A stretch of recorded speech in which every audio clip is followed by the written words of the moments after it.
எல்லாருக்கும் வணக்கம். நான் உங்கள் உள்ளம் நிறைந்த தோழி. தாஜ்மஹால் கதை பார்த்துட்ருக்கோம். அதில் இது கடைசி பகுதி. தாஜ்மஹால் ஷாஜகான் அண்ட் மும்தாஜோடது இல்லை அப்படின்னு சொன்னால் அது யாரோட நினைவு சின்னம், காதல் சின்னம்ன்றதா பார்த்துட்ருக்கோம். வாங்க இன்றைக்கி கதைக்குள்ளே போகலாம். நம்ம நசீமாவுக்கும் உஸ்தாதுக்கும் காதல் நடந்துச்சு. அவங்களோட களியாட்டமும் ஆரம்பித்தது லாஸ்ட் பார்ட்டில் பார்த்தோம். அவங்களோட காதலும் காமமும் குறையவே இல்லை. ஒரே ஒரு சொட்டு கூட குறையல. என்னைக்கு கல்யாணம் ஆன அன்னைக்கு எப்படி காமம் ஆரம்பிச்சதோ, அதுக்கு முன்னாடியே காதல் எப்படி இருந்துச்சோ, சற்றும் குறையாத காதலும் காமமும் இன்னும் அவங்களுக்குள்ளே இருந்துகிட்டே இருக்குது. இன்னும் உஸ்தாத் அவரோட வேலைக்கே கிளம்பல. மாதங்கள் ஆயிடுச்சு. இருந்தாலும் அவர் வேலைக்கே போகலை. மனைவியோட காதலில் சொக்கி அவரோட வீட்டிலையே தான் இருக்கார். நாட்கள் போகுது. இவங்க 2 பேரும் காதல்கள் இன்னும் ஜாஸ்தியாகிட்டே இருக்குது. இவ்வளோ சந்தோஷமாக இருக்கவங்களுக்கு ஒரு கெட்ட செய்தியும் வந்து சேருது. அது என்னென்னா, மும்தாஜ் அவங்க உடம்புக்கு முடியாமல் இருக்காங்கன்னு சொல்லிட்டு நசீமாவோட காதுக்கு இந்த செய்தி வருது. நசீமாவுக்கு நெஞ்சமெல்லாம் இடிஞ்சு போகிற மாதிரி ஆகுது. நம்மளை ஒரு இளவரசி மாதிரி பார்த்தாங்களே, நம்ம கல்யாணத்துக்கு பொண்ணையும் பொருளையும் அள்ளி அள்ளி கொடுத்தாங்களே, அப்பேற்பட்ட மகாராணிக்கு உடம்பு முடியலையா அப்படின்னு சொல்லிட்டு மனசெல்லாம் கல்லாக போச்சு. போகிறாங்க. மும்தாஜோட அறைக்குள்ளே நுழையும் போது மும்தாஜ் கட்டிலில் படுத்திருக்காங்க. அவங்கள சுற்றி மருத்துவர்கள் இருக்காங்க. அவங்களையும் சுற்றி நிறைய பணிப்பெண்கள். ஷாஜகான் எங்கன்னு தேடும்போது ஒரு சேரில் ஒரு ஓரமாக உட்காந்துருக்காரு. எப்போவுமே மும்தாஜோட ரூம்குள்ளே போகும்போது அந்த அறை முழுவதும் ஒரே நறுமண வாசனைகள் தூக்கும். சந்தனம், ஜவ்வாது இந்த மணங்கள்லாம் இருக்கும்.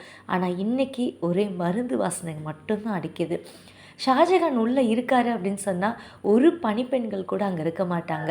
ஏன், நம்ம நசீம் கூட அங்கே இருக்க மாட்டா. அவள் அவ்வளோ உறுதியான தோழி, ரொம்ப உள்ளம் நிறைந்த தோழி. அவளே அந்த அறையை விட்டு வெளியே வந்துடுவா. ஆனால் இன்றைக்கி ஷாஜகான் ஏதோ ஒரு மூலையில் நிற்கிறாரு.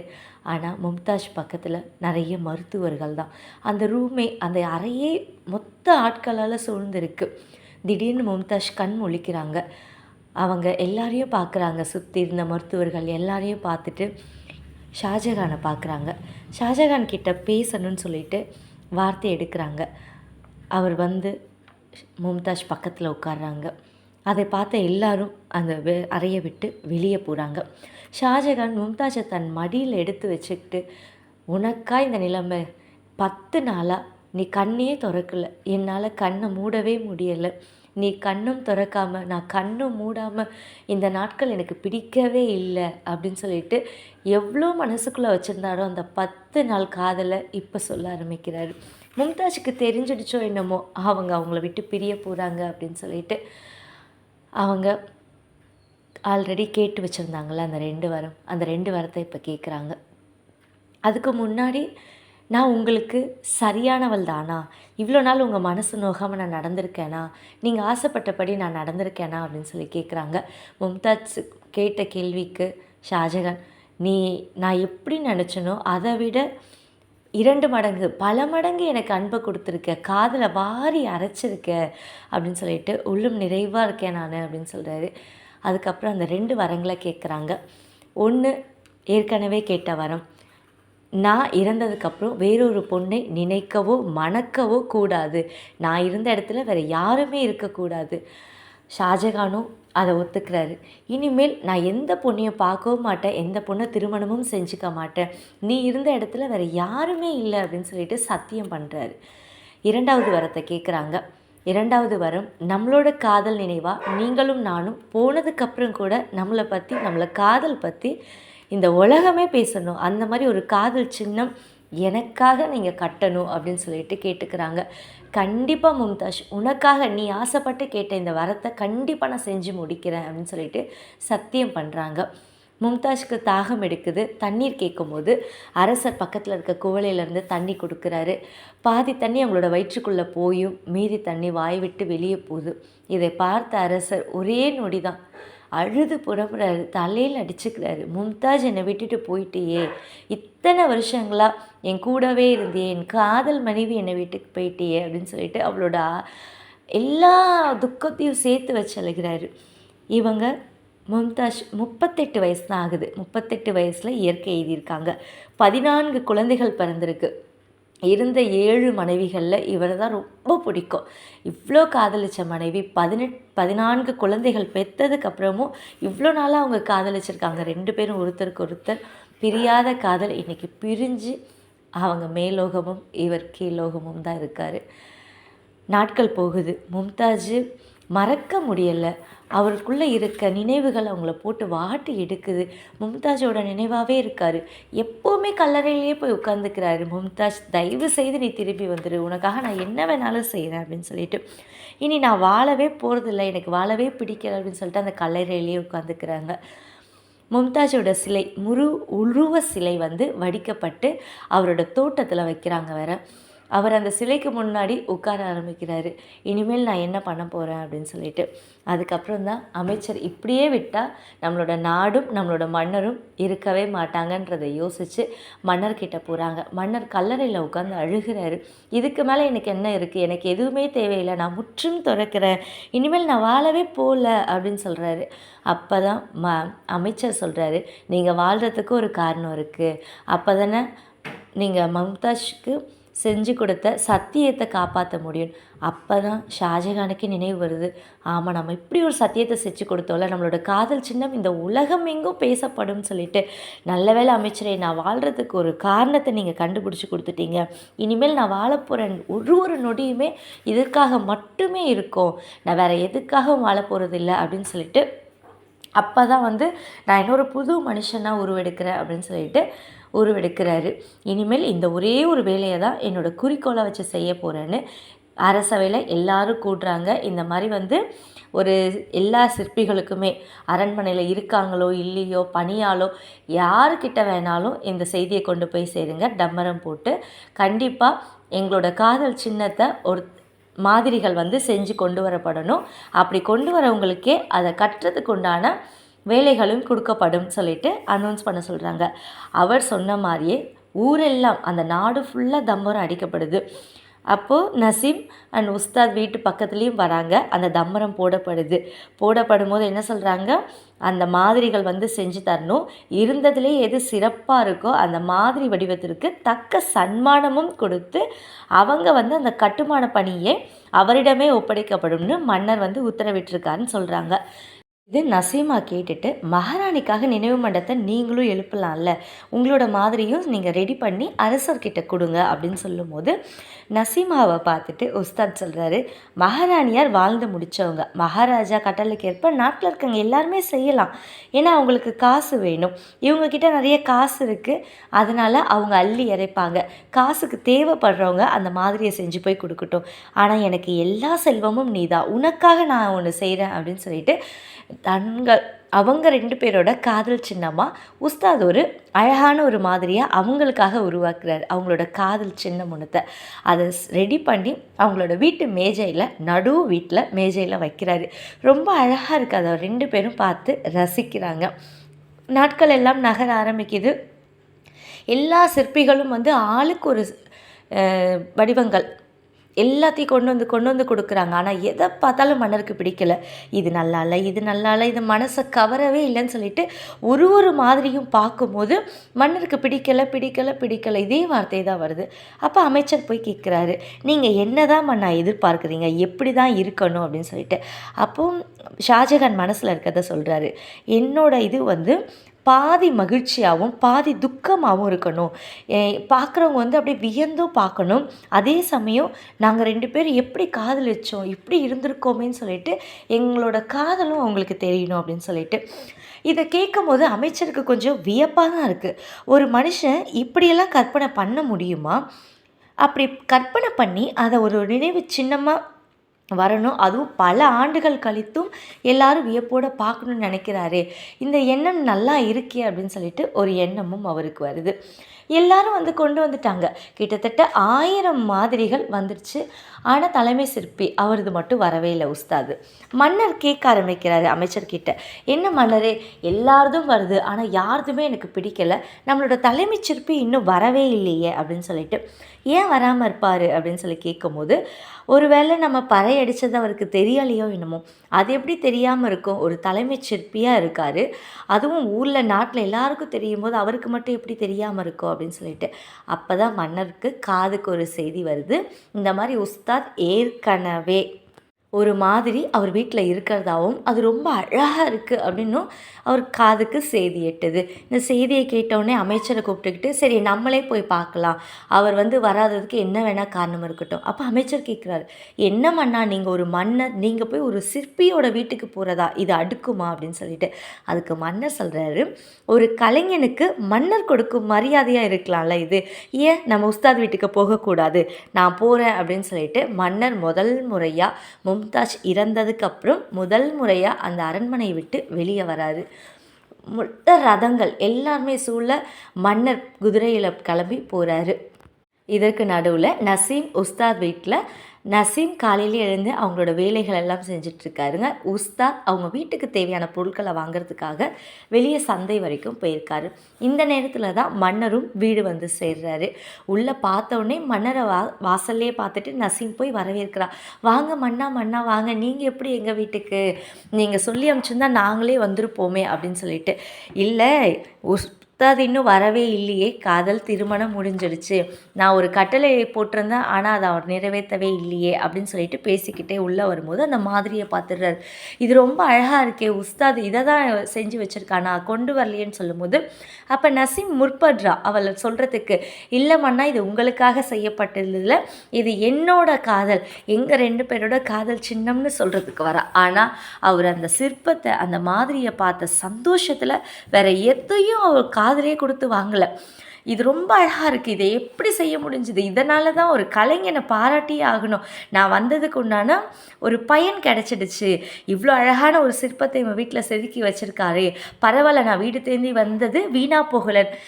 உஸ்தாது வெளியே போயிருக்காரு, நசீம் எவ்வளவோ சொல்ல முயற்சிக்கிறான், இல்லை இது எங்களோட காதல் சின்னம் மன்னா அப்படின்னு சொல்லிட்டு, நினைவு சின்னம் இங்கே எழுப்புறதுக்கு நான் எப்படிலாம் ஆசைப்பட்டுருந்தனோ அதே மாதிரியே இருக்குது அப்படின்னு சொல்லிட்டு.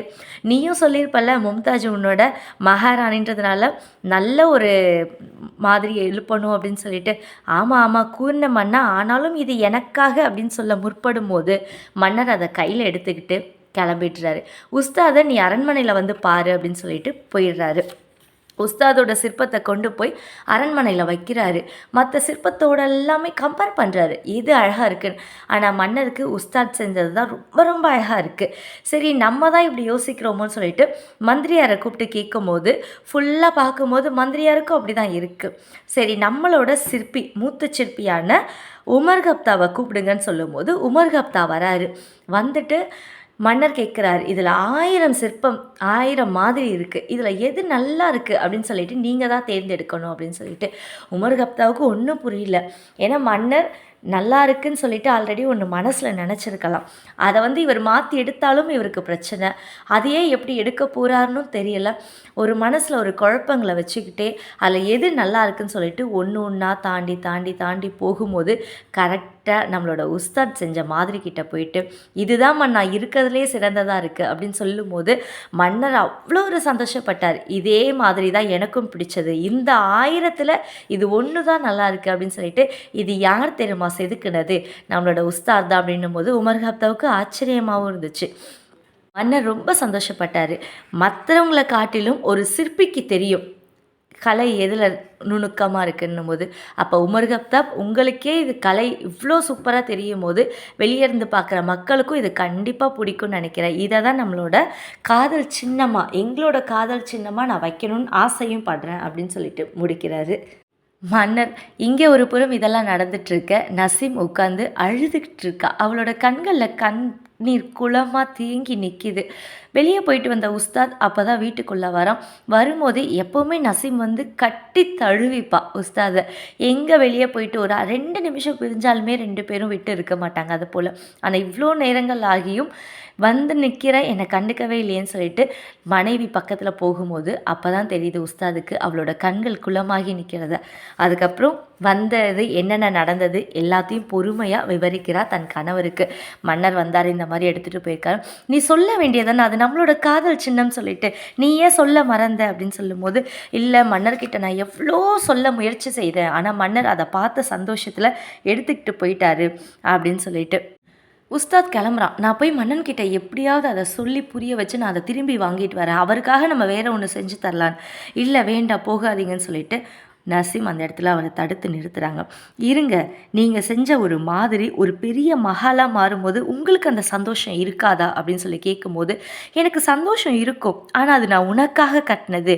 இப்போ அந்த மஹால் கட்டப்பட்டாலும் அது யாரோட பெயர் சொல்லும்? தாஜ்மஹால் கட்டினா மும்தாஜ் அண்ட் ஷாஜஹான் பெயரில் சொல்லப்படும். நம்மளோட பெயர் எங்கே அதில் வரப்போகுது? நம்மளோட காதல் சின்னம் தானே அது. நம்மளோட காதல் சின்னத்தை எப்படி நான் அவங்களோட சின்னம் சொல்கிறது அப்படின்னு சொல்லிட்டு உஸ்தாத் அவளை பார்த்து நிறைய கேள்விகளை கேட்குறான். நசீமால எதுவும் பேச முடியல. ஆனால் கொஞ்ச நேரங்கள் அமைதியாயிட்டு அதுக்கப்புறம் பொறுமையாக சொல்கிறான். மன்னரும் நாமும் ஒன்றாக முடியாது, மகாராணியும் நானும் ஒன்றாக முடியாது. நம் காதுக்கு அழிவே இல்லை. தாஜ்மஹாலுக்கு எழுதப்படும் சரித்திரத்தில் காலம் நம்மளுக்குன்னு ஒரு சரித்திரத்தை கண்டிப்பாக கொடுக்கும். யாராவது ஒருவர் கையில் எழுதலாம். அதே போல தான் இன்றைக்கி அப்துல் கரீம் என்ற ஒருத்தர் இருகூரில் பிறந்த முகமது மகன் அப்துல் கரீமால் இந்த ஒரு சரித்திரத்தை நம்ம இப்போ படிச்சுட்ருக்கோம். இவர் தான் இந்த சரித்திரத்தை எழுதியிருக்காங்க. ஸோ எவரோ ஒருத்தர் கையில் கண்டிப்பாக நம்மளோட பெயர் சிக்கும், அப்பொழுது நம்மளை பற்றியும் ஒருத்தர் எழுதுவார் அப்படின்னு சொல்லிட்டு நசீம் உஸ்தாதிடம் எவ்வளோ சமாதானம் சொல்கிறார். நீ ஏன் இப்படி இருக்க? நீ ஒரு சாதாரண பொண்ணு தானே, நீ எப்படி இருக்க முடியும்? ஒரு சாதாரண பொண்ணாக உன்னால் இருக்க முடியலையே, நீ எப்படி இவ்வளோ பெருந்தன்மையாக இருக்க அப்படின்னு சொல்லிட்டு கேட்கும்போது, அப்படியெல்லாம் இல்லை, நானும் ஒரு சாதாரண பொண்ணு தான், என்னோட மனசில் இருக்கிறத நான் சொல்லியிருக்கேன் அப்படின்னு சொல்லிட்டு எவ்வளோ வாதிச்சுட்டு லாஸ்ட்டில் நசீமும் உஸ்தாதும் ஒத்துக்கிறாங்க.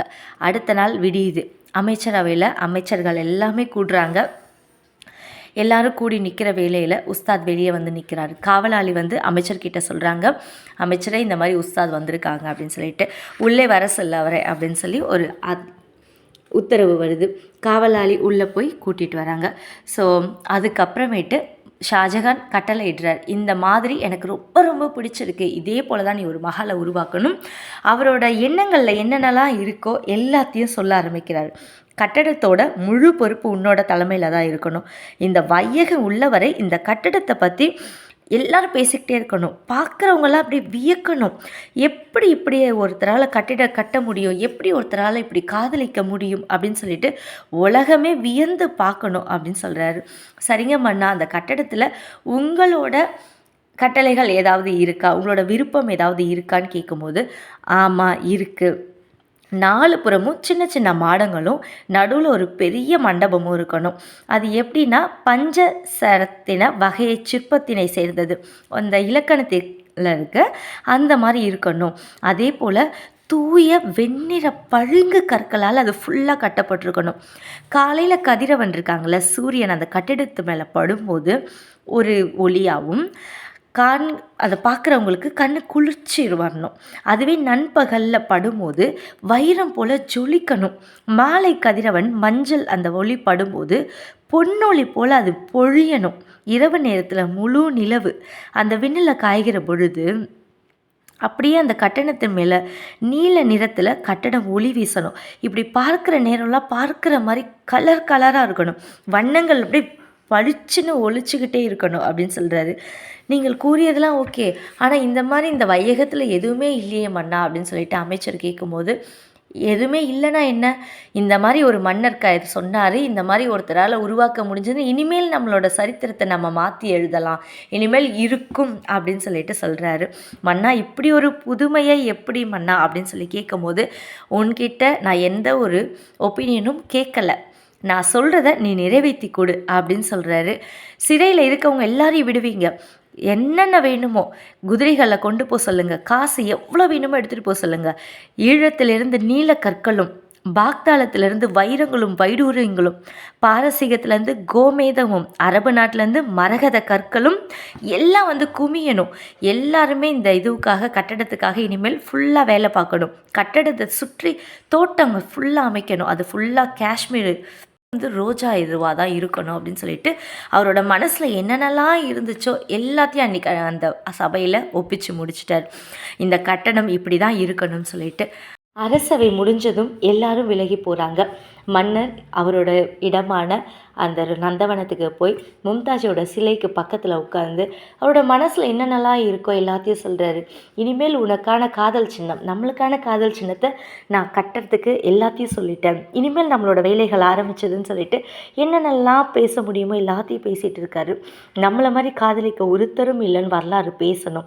இப்போல்லாம் காதலை கைவிட்டவர்களும் கவலைப்படுகிறார்கள், காதலில் கை கோர்த்தவர்களும் கவலைப்படுகிறார்கள், காதலில் கைவிட்டவர்கள் காதல் கைகூடவில்லையேன்னு கவலைப்படுறாங்க, காதலில் கூடியவர்கள் காதலித்து தொலைத்து விட்டோமே என்று வேதனையும் படுகிறார்கள்.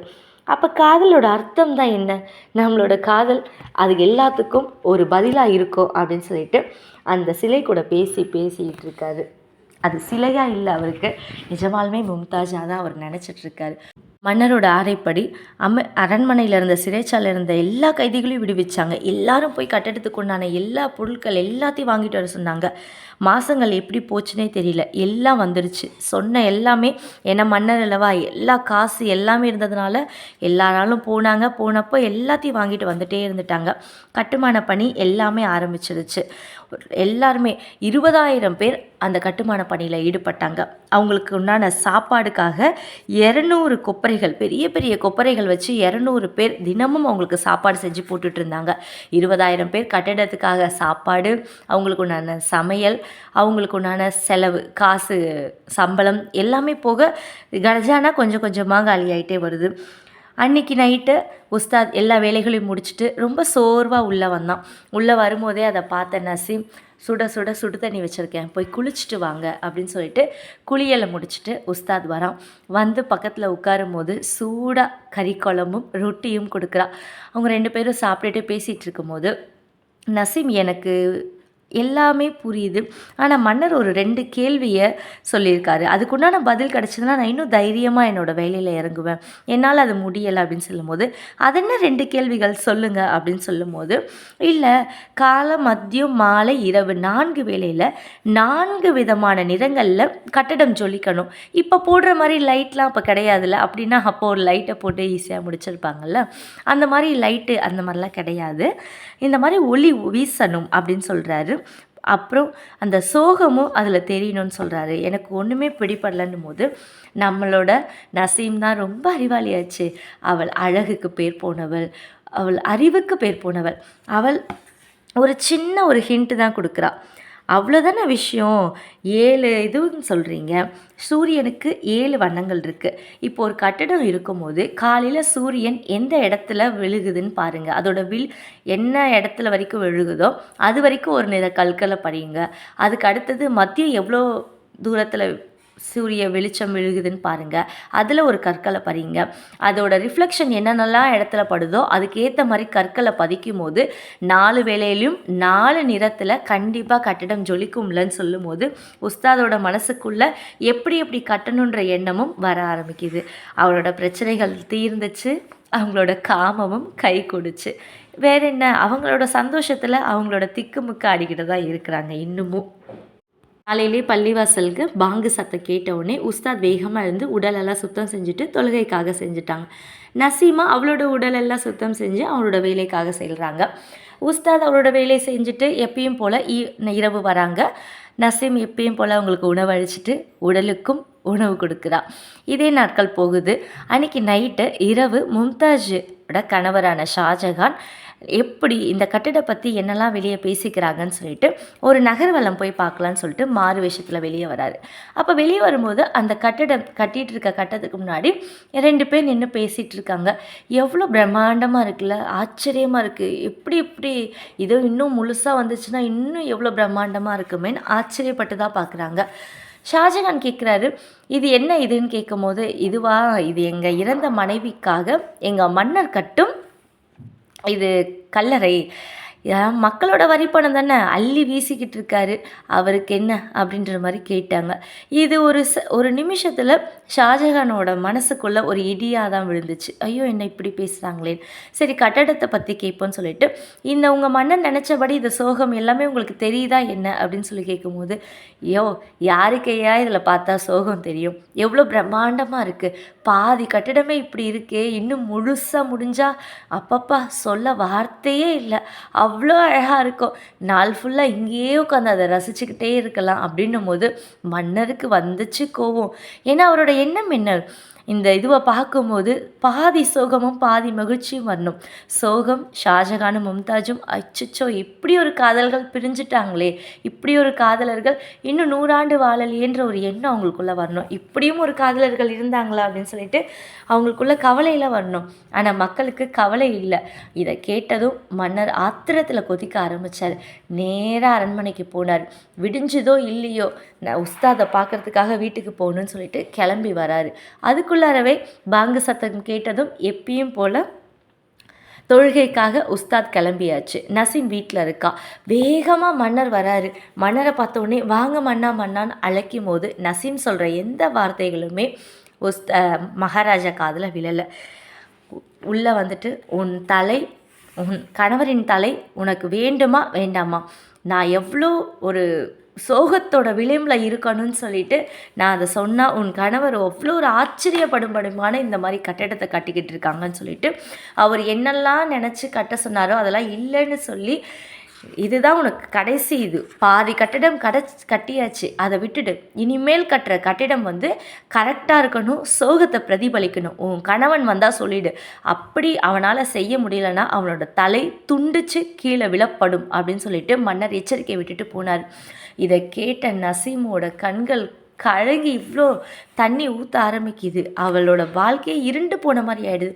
ஆமாம், காதல் கணவன் ஒரு நிமிஷம் கூட தன்னை விட்டு பிரியவே இல்லை. காதல் அவ்வளோ அன்பு பொழிஞ்சுக்கிட்டு இருக்காரு.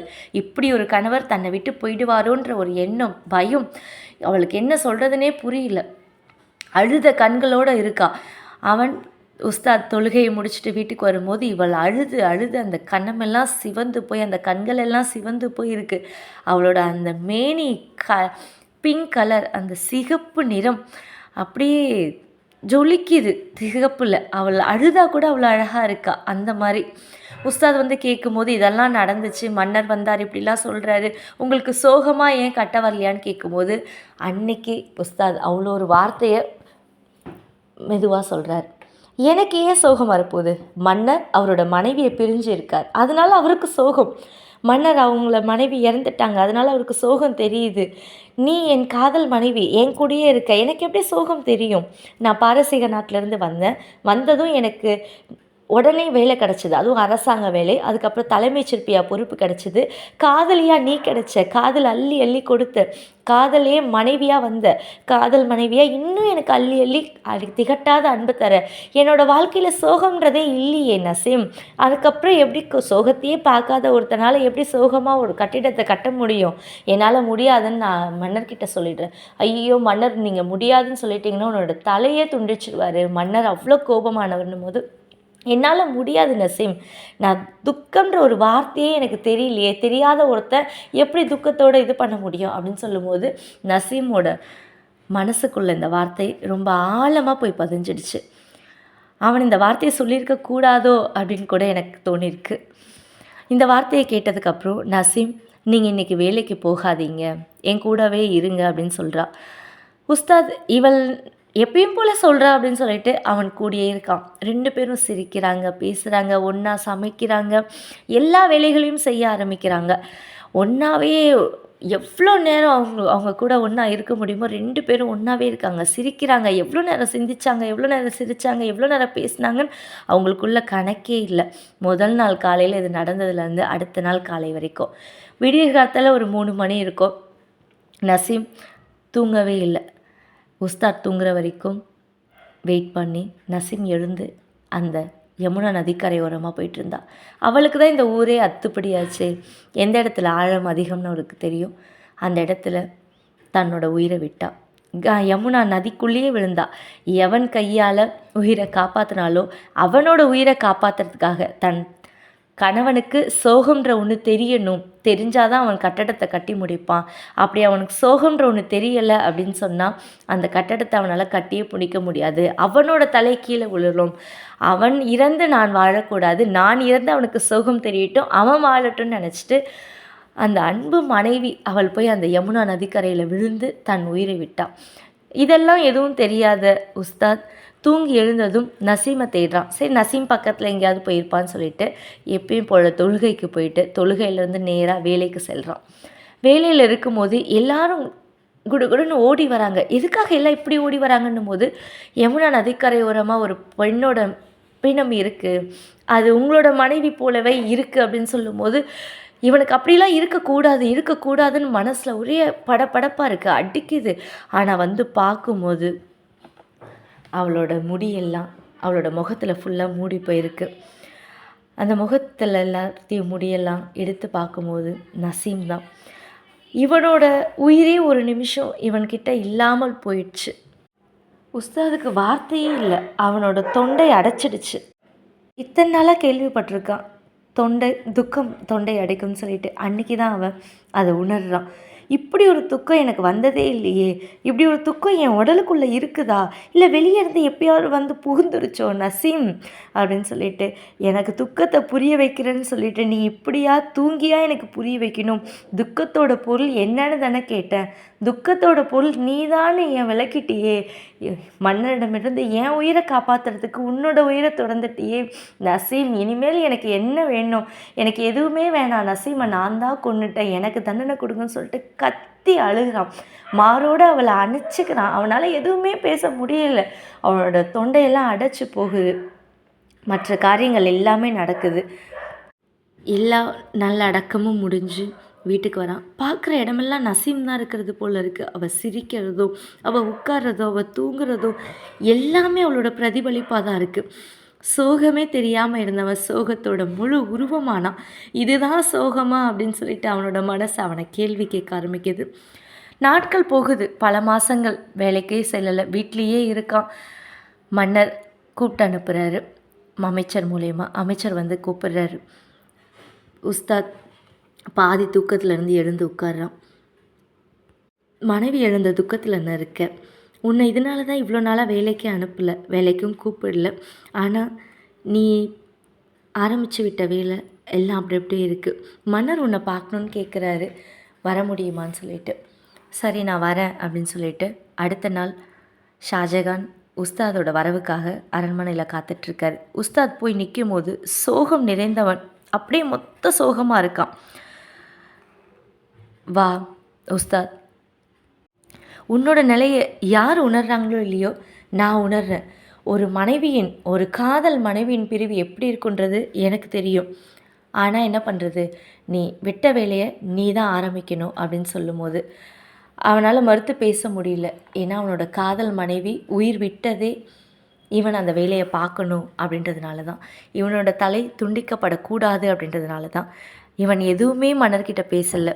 அப்படியே வேலை செய்கிற இடத்துக்கு போனான்.